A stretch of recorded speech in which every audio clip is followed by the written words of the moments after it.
Magandang araw po sa inyong lahat. Turuan ko na po agad kayo matuto mag-English. Dito na po agad tayo sa ating halimbawa. Dalhin mo ako sa parke. Take me to the park. Sumunod, dalhin mo siya sa party. Take him to the party. Okay? So, itong siya, pag ang ginamit ko para sa siya ay itong salitang him, lalaki po yan. Pag her, babae po. So, dahil sa ang ginamit ko ay him, yung siya ay isang lalaki. Okay po? Sumunod, dalhin mo sila sa tindahan. Take them to the store. Okay po? Sumunod, subukan natin itong kami. Dalhin mo kami sa mall. Take us to the mall. Okay po? Sumunod, subukan natin yung salitang ito o iyon. Dalhin mo ito sa lab. Take it to the lab. Okay po? Ngayon, subukan natin ay yung particular na pangalan naman. Katulad po nitong si Ben. Dalhin mo si Ben sa hotel. Take Ben to the hotel. Okay? Kung mapapansin nyo po, ang bilis na po agad natin makapag-English kung ganito pong klaseng aralin ang inyong itatakel. Di ba po ba? So, napakadali lang po. Itong ating aralin na ito ay meron kang nire-request o meron kang iniuutos dun sa kausap mong tao. Okay? Itong dalhin, yan yung take. Yung mo, hindi ko na po translate bilang you, yung Y-O-U.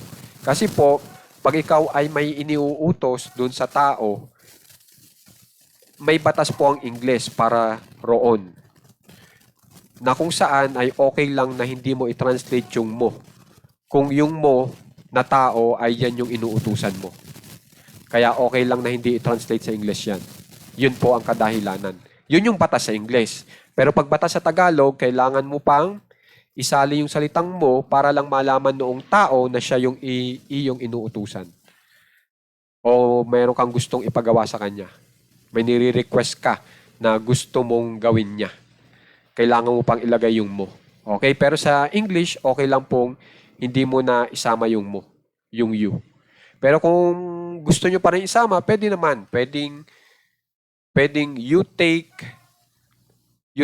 me to the park. Okay naman po yun. Pag yun ay tinagalog, dalhin mo ako sa parke. Ganun pa rin po.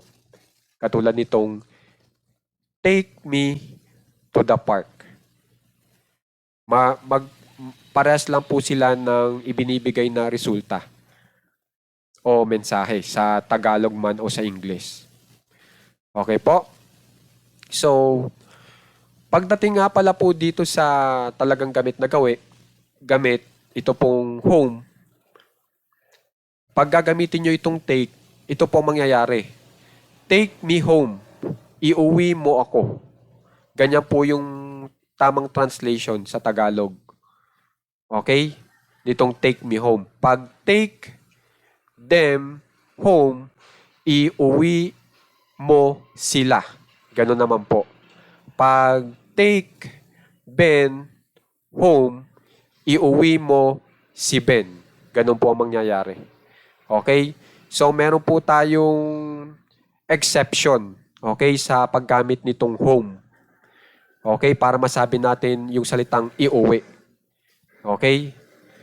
Para may translate nyo itong iuwi ng tama, yan, nilagay ko na rin po. Okay? Take home. Ibig sabihin na iuwi. Take home. Okay? So, yung mga nilagay ko po dito ay yung mga gamit na gamit na kung saan ay pwede mong dalhin yung bagay o yung tao. Sa parke, sa tindahan, sa beach, sa doktor, concert, opisina, airport, hotel, hospital, gym, market, sa mall, sa party, sa bangko, sa kainan, 'Di ba? Sa eskwelahan, gamit na gamit po lahat 'yan sa store, sa garden. Okay? Kung gusto nyo ay farm, pwede rin. Bukid, idagdag nyo. Pwede rin po 'yon. Okay? So sana po makikitandaan po itong pattern natin na ito. Kasi mapapansin nyo, nakakapag-English na po agad kayo. Okay? Nasasabi nyo doon sa tao kung ano yung gusto mong ipagawa at kung saan mo gustong madala. Okay? Yung itinuturo nyong tao o yung bagay sa naturang lugar. Okay? So, ito po ay gamit na gamit. Di ba po ba? Kaya pag natutunan nyo ito, magagamit nyo rin po agad ito. Okay? So makikipag-aralan po ng mahusay ito at maraming salamat po sa mga subscribers natin na laging nandyan para tumulong po sa ating page. Maraming salamat po.